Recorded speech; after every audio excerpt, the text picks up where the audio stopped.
favorite map to cast. Really? SSG is going to be starting on defense. DarkZero is going to be on attack. Yeah, I mean, there's like, it goes back and forth, right? Like it goes like sometimes I like Clubhouse. Some days I like Villa. Some days I like Coastline. Okay. Today and for the last little while, I realized that we have seen a lack of Cafe, and I like it quite a lot. You know, one thing that does suck about this map, actually, and it's really weird. It's kind of like, it's a strange thing. You don't notice it until you spectate, but the top-down spectating on this map is so limited. Like, you can't really get the camera to all the different angles. If you're trying to do a top-down on this map, sometimes you'll just completely miss things because you actually just can't go far enough in many different directions.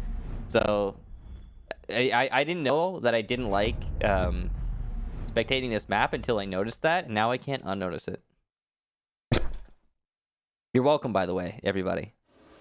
When you're wondering why the spectator's on top down not looking at the thing that you want to see, that's why. Why do you do this? You know, they call me a party pooper. And I don't disagree. You started off the first match by saying, you know what, I'm a bit of a bummer. I'm a bit of a bummer. I've been told as such, yes. Anyway, no, it's a good map though. It's a good map. I think it's been consistently good since its rework. I like it a lot. I think I might enjoy it the most. I don't know. I feel like for like ranked or for like comp play.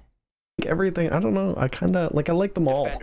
Oh. There's few reworks I'm not a huge fan of. But other than that, let's talk about these teams a little bit though, Michael, because DarkZero comes into today in 4th place. Spacestation, or rather, they didn't come in at this point. They came in the top 3. But they've obviously been bumped down. DarkZero is presently 4th. Spacestation is presently 8th. DZ comes in with a 2-win, 1-loss, 2-loss record, or 1 overtime win. Okay. 2-loss record. Spacestation is 1-0-2-1, which means 1 victory, 2 overtime losses, and 1 regular loss, which is why they are where they are. And they are dangerously close to possibly falling into last place. Now, obviously, that means that XSET is going to need to add more points to overcome them, but a loss here for Spacestation would be devastating in what is a relatively close and tight middle of the pack. Obviously, Spacestation has been thrown a little bit into turmoil. There was the unexpected retirement of Troy Canadian Jaroslavsky. They've had Luke have to fill in his place, who, by the way, is still leading in, well, as of this morning, was leading in most plants so far in the NA League with 8, but unfortunately, he was also the owner of the 2nd lowest rating in the NAL. I mean, you know, he might not be able to get the frags right now, but at least he's got that green thumb going for him. And, you know, that's always a nice trait to have. I think it's rather endearing. Bottom floor defense here for SSG, but a middle floor and top floor roam. They're trying to delay, and so far they're doing a pretty good job of it.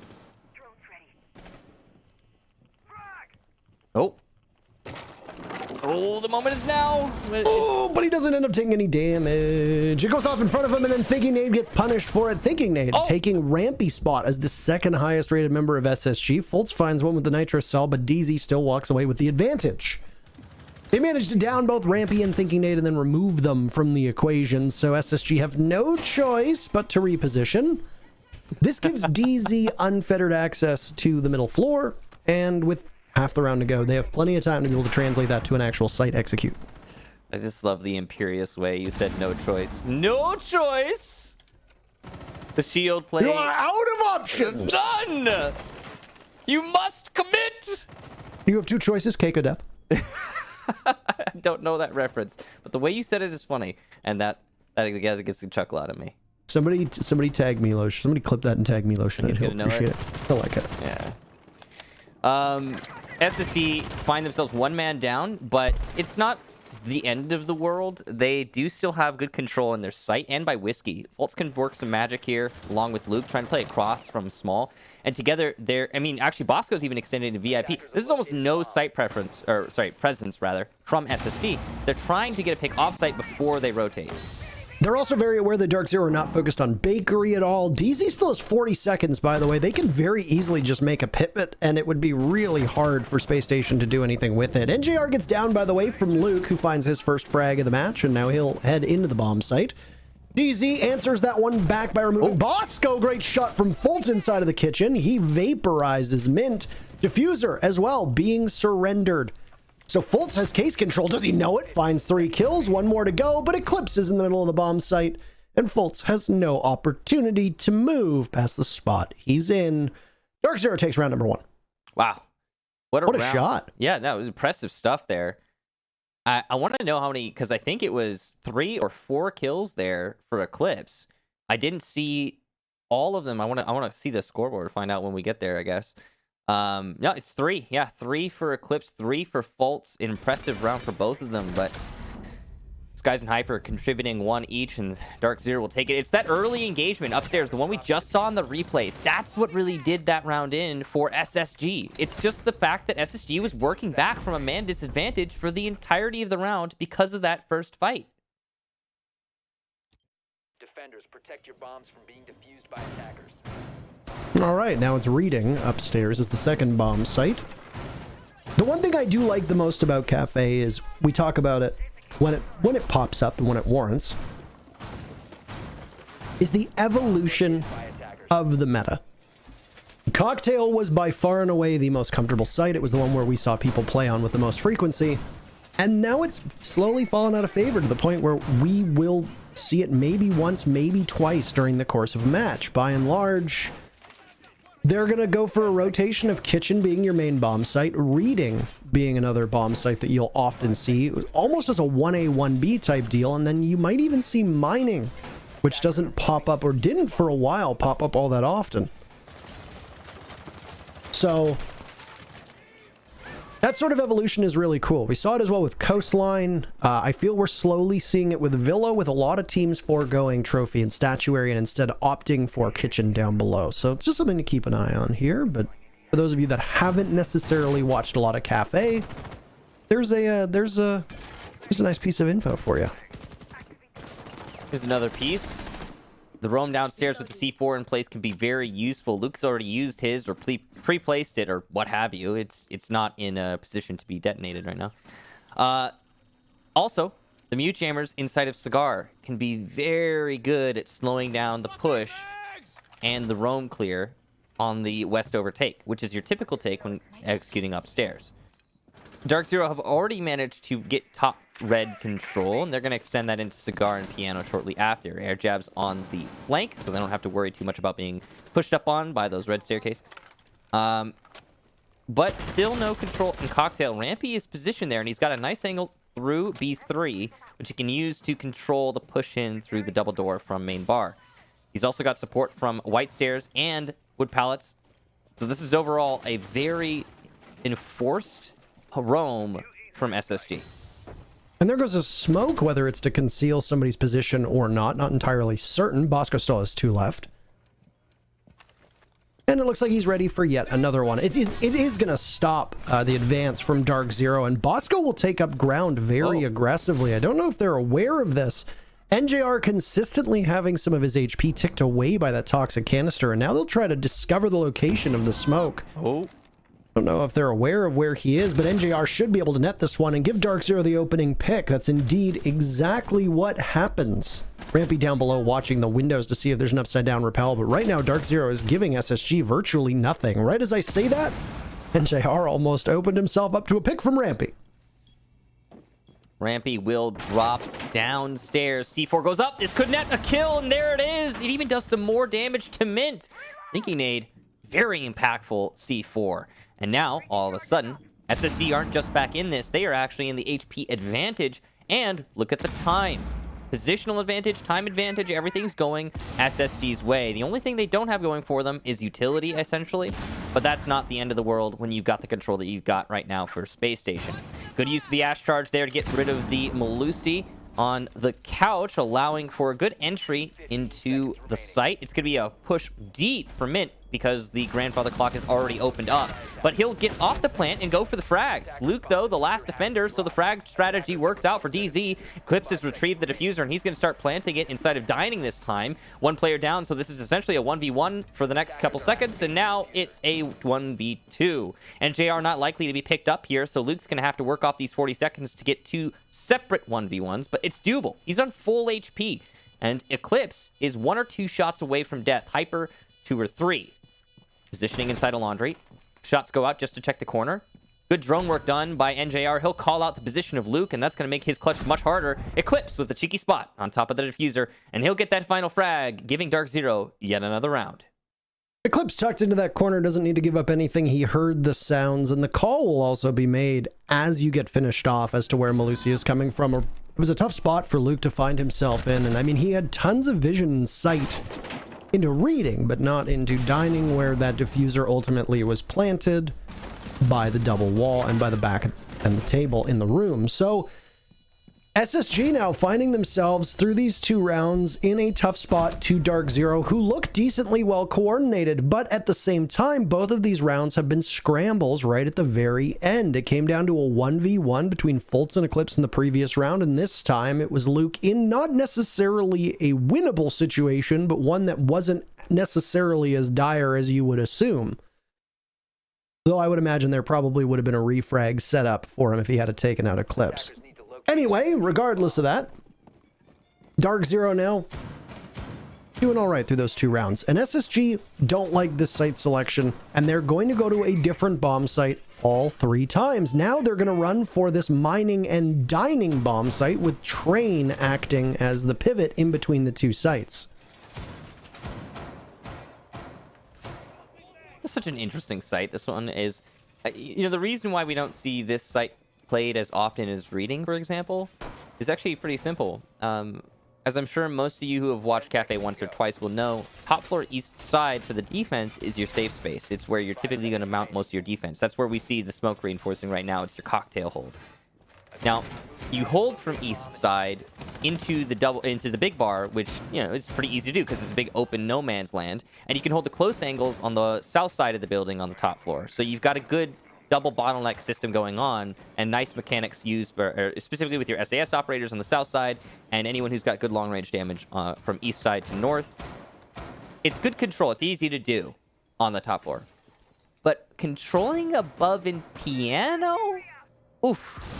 That is a task. Lots of windows for the attackers to use. A big wall for them to open at the top of red stairs. So usually, reading is considered a less than desirable site because, or not reading, pardon me. Mining is considered a less than desirable site because it's so exposed to that vertical play that the attackers can so easily access. But if you've got a plan, say maybe a pulse, for example, it could be used to turn the conventional strategy on the attacker's head. So maybe SSG knows what they're doing here. Maybe they're going to have a good strategy. What we do know for sure is that Rampy is going to get the lead-off kill onto Hyper. That's the first duel breaking in their favor as well. Can out-duel NJR, though, by Pixel Spot and Cigar, and DZ will answer that one right back. It's a big gamble, honestly, for a smoke. You're down all that plant denial that comes with those 3 toxic canisters, and it was traded out for a kill onto Hyper. And I mean, Hyper obviously is a great player, and most importantly, Ash is a utility operator in this meta. Bring 3 sets of breaches both ways. Ends up with 6 abilities to breach, or the ability to breach 6 times, depending on how you want to say it. Regardless, there's still tons of soft destruction for DarkZero, and one of them is who we're riding along right there in terms of Skies. He's going to be doubled up with the Zolf as well, and then you'll have a Nomad pretty much in every single round, especially when SSG goes on to attack. Thinking Nade favors that operator an awful lot. Nice shot for NJR on that C4, getting rid of it to alleviate a little bit of the pressure. I think that was, I want to say that was Bosco's C4, but I don't know. Either way, C4 gone for both of them. Faults from Pillars will get NJR, and he's fishing for another, but he's going to actually get bit back by Mint. Nice shot there. Even man count persists as we hit the last 40 seconds. Luke's just waiting at the doorway. These 2 UMPs from SSG trained in the bomb sites. Luke is not too far off inside of reading, with Skies wreaking havoc above, and DarkZero knowing that they're going to need to pressure relatively soon. You were right to call out this time, only 30 seconds, and I don't know if DZ is unsure of where to go. That's a mighty fine question right now. They'll have to head down red stairs. Bosco will be prepped and ready to greet them. Prone on the ground with the TCSG in hand. That can do some significant work. Luke somehow doesn't get spotted from the balcony above, but DZ falls right into the waiting arms of SSG, leaving Skies in a 1v2. Out goes a frag grenade. He takes out the Kaid, but he's got a second left. He's going to have to stick a plant here, and Thinking Nade will be called into action. Look at that. The pings Skies is not going to be able to get off this one. He decides not to give the kill anyway. It was just a formality because regardless, it was SSG's round. They'll take their very first round here on defense, coming on one of the least played bomb sites on this map. All right. So, nice play there from Luke inside of pillars. He's really showing DZ that he's got what it takes. Bosco also in a bit of a rat corner inside of B, and it works out great. Thinking Nade playing the thinking man's game, waiting that one out on the clock. He really is doing a great job at being the glue for SSG, and I think that's one of the big things that Thinking Nade has stepped up in since Canadian left the roster. I mean, obviously everyone on SSG's had to step up in their own little ways. But one thing I'm noticing is that Thinking Nade is doing a great job of fulfilling that kind of lurk role, time play role, flank watch role, utility role, you know, just the role that you don't expect to be putting up the, you know, the performance in terms of frags. And he's doing all that and also fragging out, also being that one last guy left alive who's winning in the clutch situations. You know, it's a fine balance to strike too, because a lot of the time when you have a player who plays the, oh yeah, I'm always last alive, I'm always trying to play off the clock, I'm always trying to play smart, when you have that player, often if they're unsuccessful, they get called out. They get called out hard by the community and, you know, by the fans of the team. But because Thinking Nade is so often successful in that play, I mean, he's doing it right. He's doing a great job. He's really, again, the glue to this team, if you ask me. This whole team actually doesn't perform that poorly. I mean, if you look at the stats right now, I hate to say this. I hate to say it because it's going to sound like I'm beating up on Luke. Oh, it's not what I'm doing. Here it comes, Luke. Prepare yourself. The lowest ranked player, the lowest rated player on Space Station, who's not Luke, is Bosco. And he's got the 21st best rating in the whole league. Everybody else is better than that. Yeah, it's middle of the pack. So with the exception of Luke, the entirety of SSG is not quite, but it are almost all in the top 20. Including up until the previous game where SSG didn't have the best result, both Rampy and Fultz were extremely high up. So Luke stepping in, man, he's got big shoes to fill. And I mean, he's done an exemplary job given, I think, the opportunities. But at the end of the day, I mean, it's very clear that Space Station weren't necessarily planning this and might not be playing up to their full potential as a roster. And if Luke is not the permanent addition to the team, which all we can do at this point is speculate, it's entirely possible that if they're capable of finding an IGL, which don't just grow on trees, so this could be a challenge. Yeah. That this is a team that can once again compete for the top 4. No, I definitely agree with you, Parker. I think they've got that potential, and I'm looking forward to seeing the future of SSG here in the present. Looks like it's going to be a primarily cigar execution here for DZ. Nothing too special, nothing too surprising. Bonox Skyro's going out there onto the bar wall, cocktail wall, I should say. And that's actually going to open up the bastion for Fultz, and he'll get fried out of his mind. Hyper with the repellent into heaven, and he gets one for himself as well. Yeah, Skies goes down, but Hyper's going to get another from Cocktail. Finally shut down by Luke, but it's a post-plant. Luke has to retake from Pixel. Not an easy thing to do. There's probably an air jab on that door, so he can't even push into Piano. Bosco using his smokes. He still has plenty, but with 30 seconds left, he has to use them a lot more assertively if he wants to get this post-plant in his team's favor. With the control being still in on the Skylight, right above the diffuser, there's almost no chance for SSG, but we've seen miracles happen here before. Bosco pushing up with the shotgun. He will not be able to cover his teammate from NJR. Feeling pressure from the player who dropped. He'll get a second kill, but it doesn't really matter. The third inside of Cigar is able to deny this. 6 seconds, and that's not enough time. Eclipse once again. Talking about glue. He's the last one alive for the 3rd time in a row, and he will get the 3rd round for his team. Bosco wanting to ascend those Siege GG stats and get himself out of 21st place, by the way, which might have changed. That was, once again, that was from this morning in the stats update. So, I mean, he could be farther down now for all we know. But coming into this, I mean, that's what you saw to him. DZ attack a bomb site that, once again, we don't see all that often anymore. It's almost like a race between mining and cocktail to see which one appears most frequently. And in this case, it's, well, SSG playing all 4 bomb sites in 4 rounds in a row. And I gotta say, some of these rounds have been significantly closer than the 3-1 scoreline would show. That round in particular wasn't all that close because, I mean, you had Skylight control for DZ for so long, you can just keep somebody up there and you're going to be in good shape. That first round came down to a 1v1. So Spacestation, for now, are at least holding their own. And Luke is tied with top frag for Spacestation, so he right now is showing up and is putting in a great performance in comparison to what we've seen out of him in the past.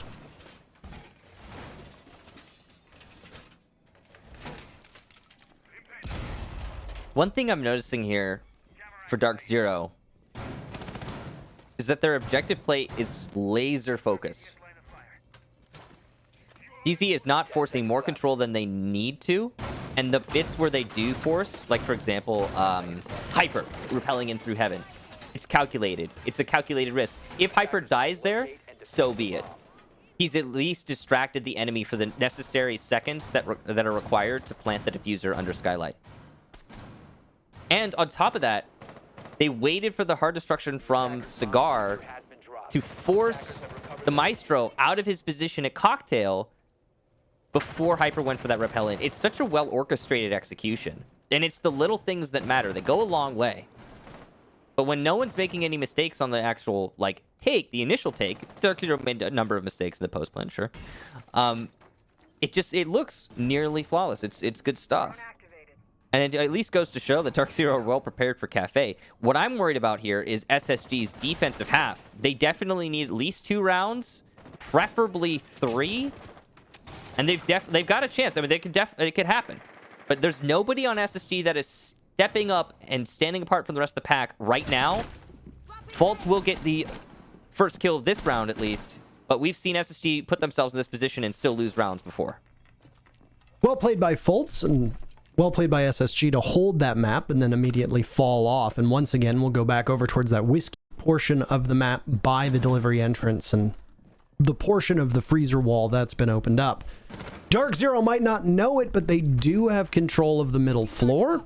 They'll go to work opening up sight lines, and then, well, you're going to want to take as much of that floor beneath you, which happens to be the roof of the kitchen, in that particular situation. And you can hear tons of explosions going off as they continue to work on that apace.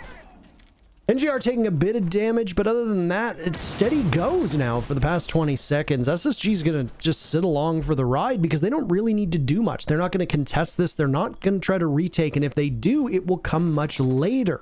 You can see the air jabs being applied to the stairwell, so DZ are going to try to prevent any flank from SSG, but having a numbers advantage, a minute to go, presents SSG with an opportunity to go for a flank should they so choose.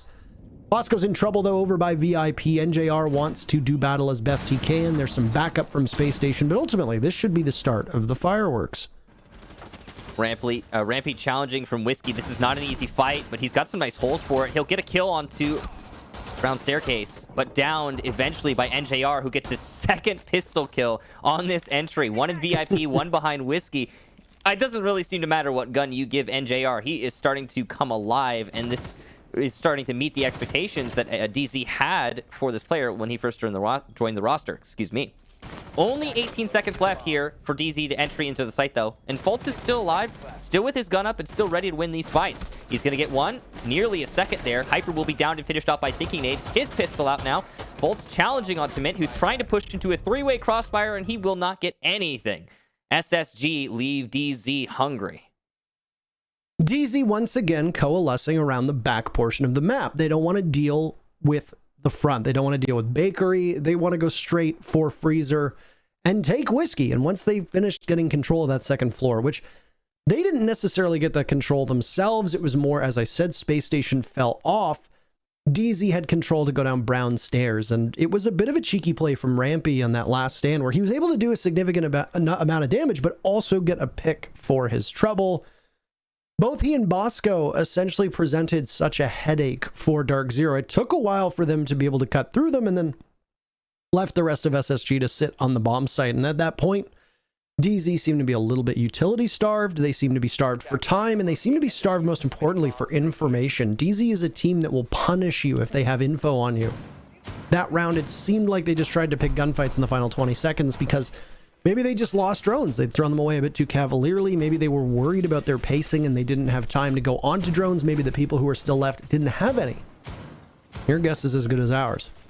Regardless, it's a successful kitchen hold for Spacestation, and it joins the mining dining bomb site, which is what we're on right now, as the only other site that SSG has won. They're going to hope for a repeat of that success that they had back in round number 3, because if not, they go down in the first half. Now the question is, how quickly can DZ adapt? Because the last time DarkZero attacked onto this site, the reason they lost it was mostly down to the fact that they looked a little lost. Solid 40-second span where DZ got some default control and then went, okay, what now? And they didn't really maintain... Oh, hang on. What is this? What is going on right now? This looks like a pulse-assisted runout from Faults. What am I seeing? Okay. Nothing. Okay. Luke will call out the heartbeats on the wall. Faults will seemingly be prepared for something, and then they won't commit. I'm assuming they were waiting for maybe somebody to repel on their wall, not the one to the left. Whatever the case be, it's over now. Anyway, DZ need to be more assertive on this site. They looked a little confused on their execution. If they can actually put together a plan now that they know to expect this site, then they might have a better go at this. Well, SSG still on the roam for now. It's 1 second, or 1 minute rather, off of the round, just waiting very patiently. A rotate is opened up inside of Laundry that we can possibly see something from Fultz happen here, but right now they are just all over the place and very heavy presence upstairs. I don't know who NJR was tussling with, but he loses the fight. He might be recoverable here if Rampy playing through these bullet holes doesn't see him. The smoke realizes that unlike previous rounds, you're more valuable alive, so he'll drop, and there you go. The rotate that was opened up earlier on allows them to wade their way into reading if they want to. NJR's picked back up, and Rampy decided maybe I should push it, maybe not, thinks otherwise of it, and doesn't opt to go back up White Stairs. It's going to allow DZ to just charge on down. Ash clearing out utility with her Ash charges as an Ash does. SSG looks very claustrophobic here. I mean, old buddy, shoulder to shoulder in the site. It's not an ideal situation. You want to have on defense as much control as you can get, and with a minute left, DZ has got plenty of time to keep making your control dwindle. Good positioning here from NJR, but he's got to be wary of a gunfight with his very low HP, and he might be spotted by the cardiac sensor of Luke, but oh gosh, just barely Fultz gets out of that unscathed, and actually he's in a great position now to spray with his Alda onto the middle of White Stairs. This could go either way as we hit the last 40 seconds, but the leadoff kill goes to DZ. And it's Fultz getting pinched in Laundry as he tried to make that rotate earlier on. Took him a while, opened it up, and now he's buried in there, alive, but now dead. NJR opening up some of the bomb site into A, and that stun will give some position away. It actually doesn't look like the full wall was opened up. That might just be an issue on our end. DZ don't have a lot of time to work with, by the way. The TCSG is not good enough as Skies punishes Bosco, and now we see DZ in even better position. SSG are scrambling to hit their shots right now and panicking as they're just dropping like flies. It's Luke in a 1v4. He's down below, but no nitro cell. He's not going to be able to stop this one. He'll have to take matters into his own hands, unsheathing the UMP up the red stairs, but he's going to be watched. Sky's a huge round, and there's no comeback this time for Spacestation. DarkZero puts an exclamation mark on that first half, and they take it 4-2. 4-2 is an ideal scoreline on attacking Cafe. This map, for those of you wondering, because it doesn't get played a whole lot, I believe is still a defender-sided map overall. Yes, indeed. In the one time prior to this match right now that it has been played in this stage of the NAL, it was not only a defender-sided map, but also it was 86% defender-sided. Now, keep in mind, that's off of 7 rounds, so that's very skewed data. But at the same time, yeah, Cafe remains defender-sided, meaning DarkZero, now going on to the advantageous side, have got to be feeling pretty good about themselves on those attack strategies, that attack half, and rightfully so. They played a great first half. I got a... Yeah. Oh, sorry, go ahead. No, what were you going to say? I was just going to quickly say that I got to respect the fact that DZ adjusted their strategy on mining as well, because the first time they looked completely lost. Second time, just a few rounds later, now they know what they're doing. They're a lot more, precise about it.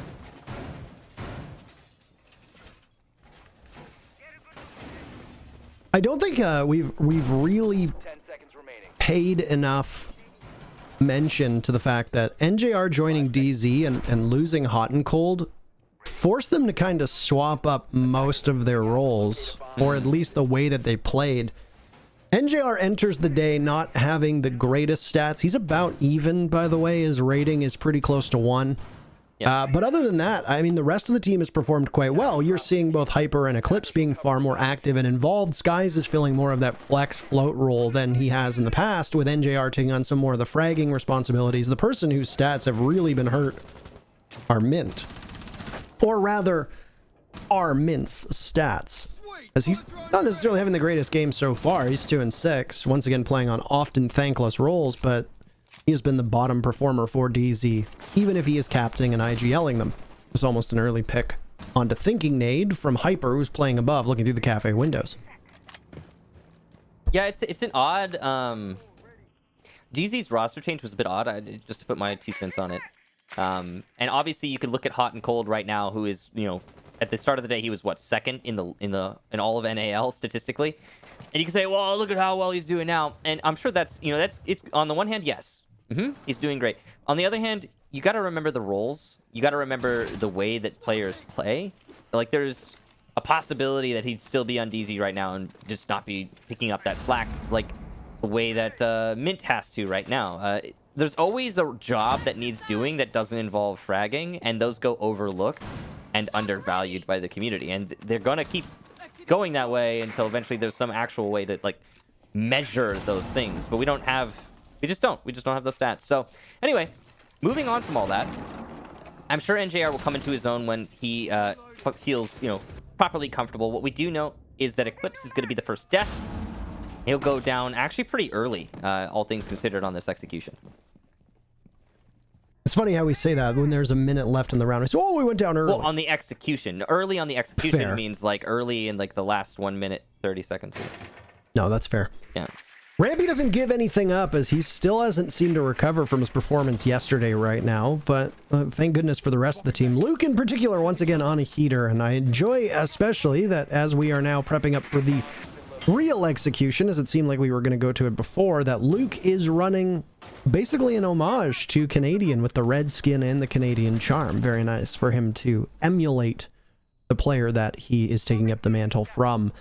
DZ don't need to move a muscle, by the way. They might need to be a bit more aggressive when SSG pushes in, but other than that, they're in good shape to just hang on, because SSG seems to be coming undone with this time.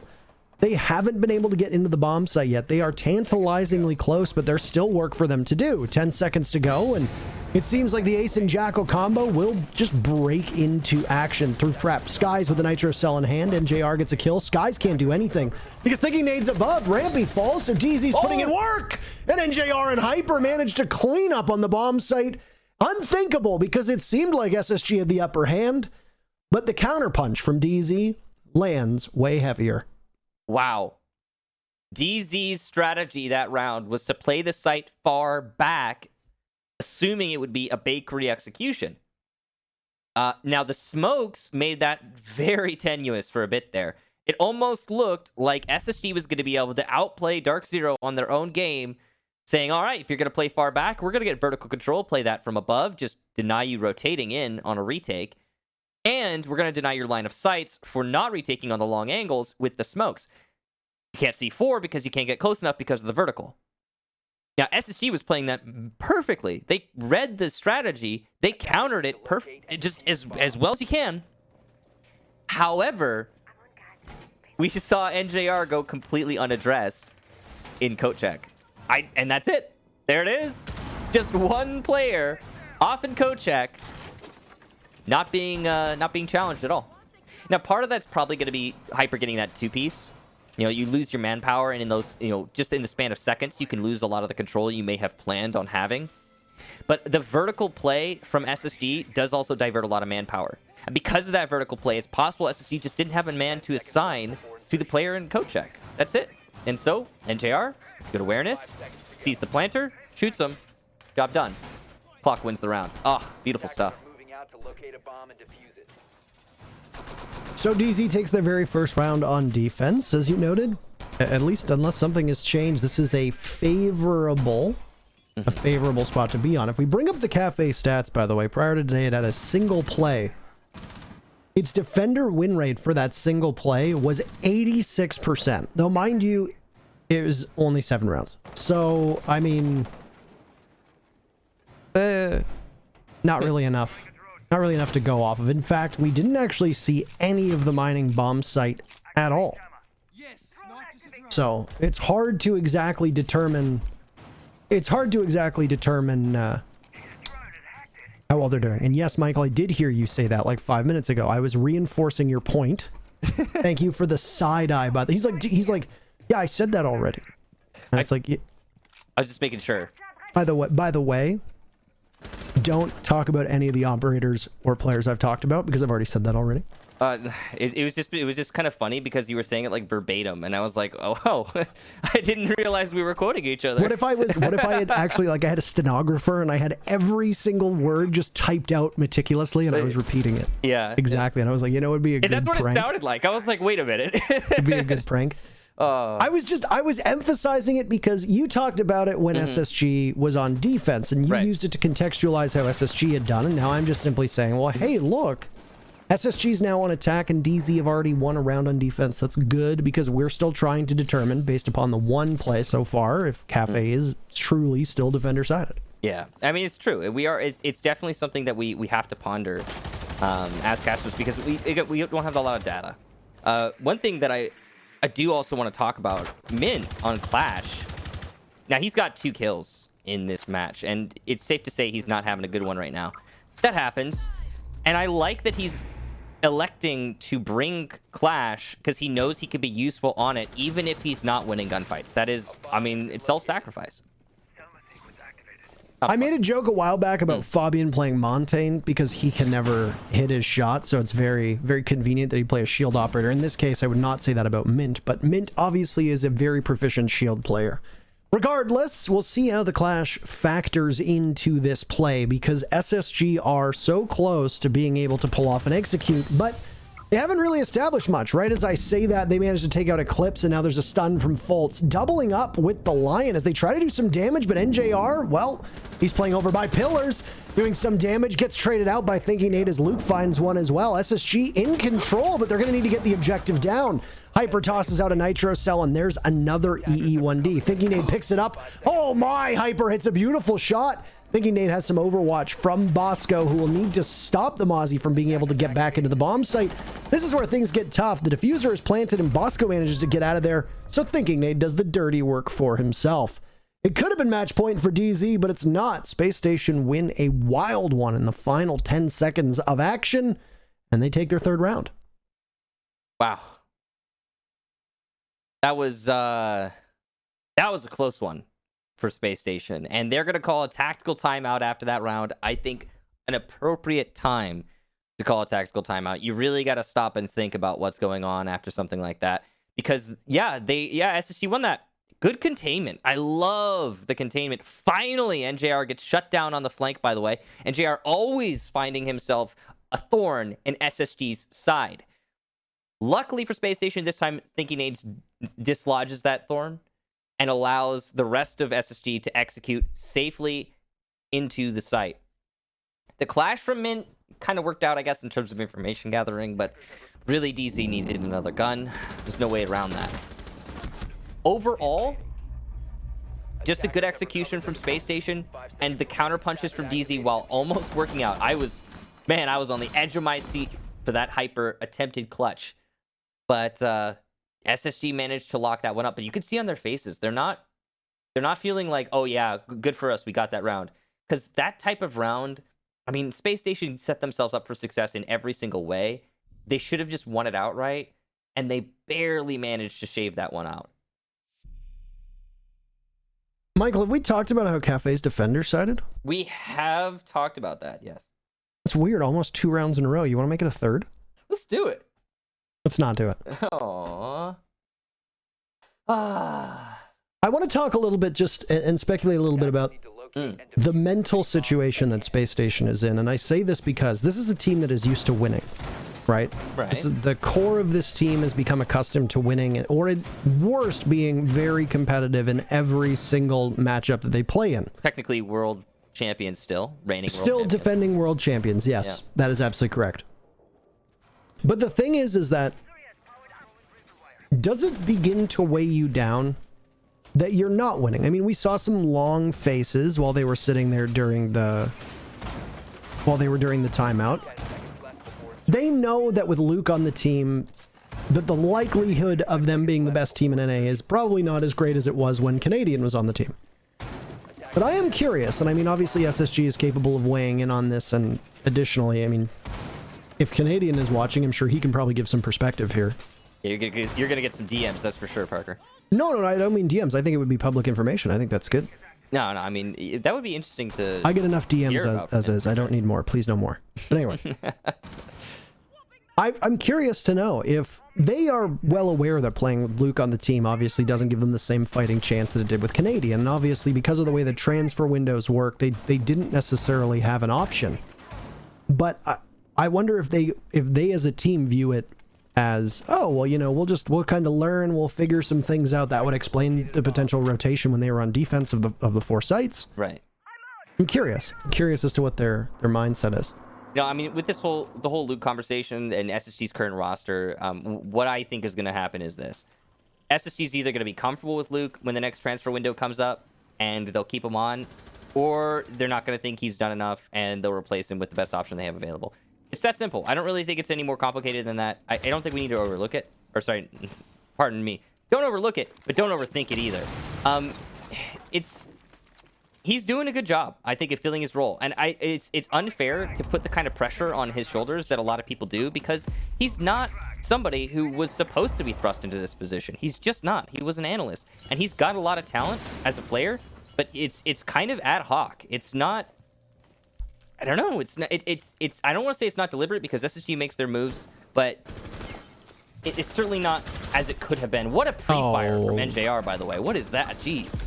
He totally predicted it. They had the Black Mirror as well lined up on that cocktail panel. Down goes another member of SSG. That'll be Luke, who meets his fate at the hands of a Nitro Cell. Rampy is dead and gone inside a piano, trying to get through the ticket wall, but he's going nowhere in a hurry, so thinking Nate will be the one to try to take up that spot as best he can. He and Bosco are not too far off of each other, but some damage done to Bosco as he attempts to cross over, and this is a really bad situation for SSG to find themselves in. I don't want to say unwinnable, because when these two teams play, there's very few actual unwinnable scenarios. Yeah. Bring a couple nice shots here. This one could very easily be back in SSG's clutches, but I fail to see, with the timer the way it is, and the lack of utility for SSG being what it is, I fail to see how they managed to come back from this. I mean, Bosco at least knows there's one by B1. That's Jaeger, NJR playing behind B1, so there's an easy frag if he pushes it the right way. He pushes it the wrong way, though, and it's a flawless round for DZ. NJR did not leave B1 that whole round, basically. Got 3 kills from it. Impressive stuff. So, match point now, and I am not seeing the light at the end of the tunnel for Spacestation. No, and you know what? If you're DarkZero, you're taking a bit of an exhale at this exact moment. DarkZero's strength of schedule has been quite weak so far. They have not really played any top-tier teams. They beat Mirage, but they didn't get the full 3 points. They did beat the Sonics, which is important, because the Sonics were, up until the OXG TSM match, the Sonics were in first place overall. The start of the day, yeah. So the Sonics obviously are a good team. They're a top contender. And if you look at the Sonic stats, you know, the DZ match was their only loss. Outside of that, they've got 2 rounds in overtime and 2 rounds in 2 wins in overtime and 2 wins in regulation. DZ then beat Beast Coast, another team that at the time was towards the bottom of the standings. They lost to DG, another team that's in the lower half of the standings, and they lost to Exet, the team that was in dead last. Coming into this matchup, SSG is in 8th. If DZ did not secure all 3 points here, that would mean that they dropped points to Mirage, who are in 7th, SSG, who are currently in 8th, Xset, who are in last. That's not where you want to find yourself if you're a team, especially with how tight the top is right now. 3 points would be big, and it would vault DarkZero up into second. It's still very much possible that they finish atop this region, but this is getting close to must-win territory for a lot of these teams. Now, it's too early to call this. I think still. Some are already calling it. But I think Spacestation needs to be given a little bit more lenience. Probably the rest of the What stage. will we call it? Hang on. No, I'll get to it. I think Spacestation needs to be given a little bit more lenience, maybe till the end of the stage. But it's starting to look a whole lot like a very, very different SSG. Just an entirely different team. And We'll call it... different Sorry, team. I was just waiting for the we'll call it. Oh. We'll call it reference. We'll call it. We'll call it... I was like, no way he's not picking up on this. But you're right, though. It does look like a different... It does look like a new look of a team, but... You also got to keep in mind, the thing that we talk about for SSG often was the IGLing being the biggest impact. Yeah. I mean, Luke could be top fragging, but if they're struggling with IGLing, it might not matter. Well, that's what I'm saying. Like, I still think it's a little too early. I want to give at least to the end of the stage for SSG. But the problem is right now, they're rubbing shoulders with XSET, who are starting to look even better. Like, XSET are on the up and up right now. Like, they're on the bottom of the NAL, but they are on the up and up. They're growing a lot as a team. Every play day, they look better. SSG, I'm not getting that same vibe, man. I'm just not. I don't know. It's worrisome. And I wonder what they're going to do to correct course. It is a question that is constantly in my mind. And obviously for the DarkZero fans, our apologies that we're talking so much about your opponents, but at the same time, I do think SSG is a fascinating case here, and it's worth talking about. I mean, if SSG loses this, it's hard to imagine that they have enough time to make a push into the top 4. This stage is essentially done for them, and they wait for the transfer period. If they do decide to replace Luke, they wait for the transfer period and then go from there.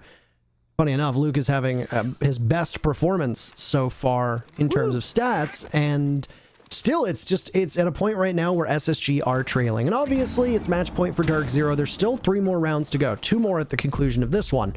E1D will burn off, as you'll see if DZ are able to close this out. They are down by 1, as Mint is having a tremendously bad game, which is an unfortunate refrain for him so far. Rampy has taken up office downstairs in Reading Room, and it's early checkout for some of these DZ players that are above him. NJR's in a similar position to where he was before, watching over towards heaven. Now he's looking over at the window where Rampy was positioned up, waiting patiently to see what's going to happen here. They don't need to really move a muscle, but NJR gets discovered on the cross. There's not really all that much they can do. This is a tough situation for DZ, as it's very nearly a flawless round. Denied, by the way, by Skies, who's playing over by the top of White. He'll rotate over towards Bathroom. There's an opening and some pings. Not going to be able to stop that diffuser from going down. Does some significant damage, but now he's trapped, and they know that his advance back to the bomb site is going to come from one of 2 directions. If you're Space Station, you just need to watch Piano, or you can just watch over towards the A-bomb. Meanwhile, the diffuser is planted in a position where there's no way Skies is going to make it to it alive, and Bosco is the one to treat him to the burial. SSG takes the round, staving off the possible inevitability of DZ winning it. We don't know just yet. But for DarkZero, they've got 2 more attempts before overtime. Bosco and Rampy, Bosco and Rampy, Bosco and Rampy. Luke also getting that plant down. Again, the green thumb really coming in strong there. He is great with those plants. Now, the play from Space Station strategically is solid. That's what's on display in that last round. It's an east overtake. You don't see those a lot very often on Cafe, but when they do come out, they can be very difficult for the defenders to counter, especially if the defense is set up a lot of their utility focused on the other side, on the west take. That is what we saw from DarkZero. They were very, very set up for a piano over, the typical default strategy. And when they got countered by that east take and the undertake from Rampy, DarkZero was not prepared. They were not able to adjust in time, and Bosco on that repel, east repel, 3K for him, 2 for Rampy from downstairs. Just great play from them individually as players, but just the strategy again for SSG, solid. And yes, SSG has been slow on their executions, but when you are dealing with an execution that is as shallow as an east take, which is mostly off repels, and just, you need reading take, you need, reading control so you can open up from below. That's not so bad. If your time management isn't great, well, it doesn't matter because there's not a lot to take there. So, well executed from Space Station. Now they have to attack onto the bottom floor, and this is where it gets a little bit dicey for SSG.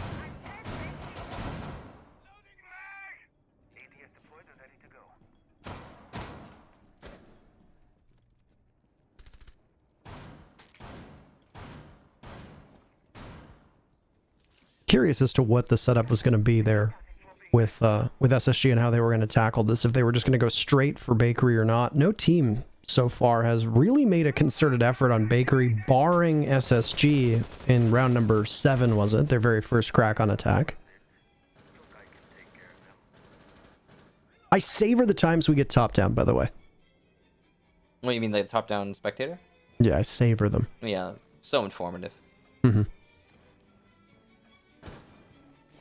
Well, SSG are going to take this 3rd floor and very quickly realize that DZ are not holding it. That's a minute off the clock, and they're waiting to see if somebody's going to decide to drop down the stairs, thinking he'd in position in this critical spot that he's always in to catch whoever's on flank or whoever's out of position. This was a fast clear. That was the entire top floor cleared in about 10 seconds. Yeah, it was very efficient for SSG, but also DZ not really putting up much of a fight. So it's good pre-placed drone and drones, pardon me, and good drone work from SSG to get that information early on. Then, yeah, swiftly take in. Now they can start opening from above. They use those breach charges, the hammer, every little piece of utility they got soft destruction-wise to start opening up above. And they'll go for a cutoff. Now, whether or not they hit, pardon me, the east side or the west side, that's still up to SSG. They can go for either. So the focus is once again going to be over by VIP and by Whiskey, which is where Hyper is. It's referred to as bar, but goodness knows there's enough bars on the variety of maps that we have, which, yeah, for people who like their drinks, that's reason to celebrate. So SSG realizes they've got about a minute to work with, and they will now begin the assault over on VIP. The question will be if somebody's going to watch or drone out over by that direction. The wall and freezer opened up, and Hyper will just tap away. He gets droned out, so his position is spotted. Has Sky's been discovered? That's the question. He was playing at an angle that they might not have seen, but they will now as the drone just scoots on by. DZ will hang on for dear life as the assault begins with Bosco running through the smoke. He gets traded out by Hyper. Gun down and a vault in. Hyper can't go for more than one as he gets damaged and then finished off by Rampy. Sky's SMG is out. He's playing behind the deployable shield. This is not going to be an easy spot for him to get out of, but he's got the diffuser down as well. He's in a strong position. It's grabbed by Fultz as he charges on in. Mint is playing the long game. Look at the Yokai drone. It's stashed up top. They might not see it. Are we going to see the diffuser stop? No! Mint gets down, but it doesn't matter because the diffuser is stopped by NJR, and SSG can't do enough. DZ take it on an absolute barn burner of a final round and a 7-4 scoreline. Vaults DarkZero up to 2nd in the NA League. We didn't get to see all of it. So for those of you who missed it, I want to lay out what just happened in that last round because it's kind of poetic.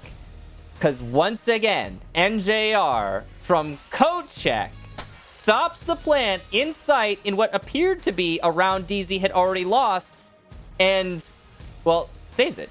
Mint, you could see contemplating his performance in that match, obviously, and rightfully so. I think he got 2-3 kills. Anyway, it's funny to me that SSG lost 2 kitchen attacks that they seemingly had already won just because they didn't deal with NJR and code check. It's so it's magical. If I was Mint, by the way, I obviously wouldn't be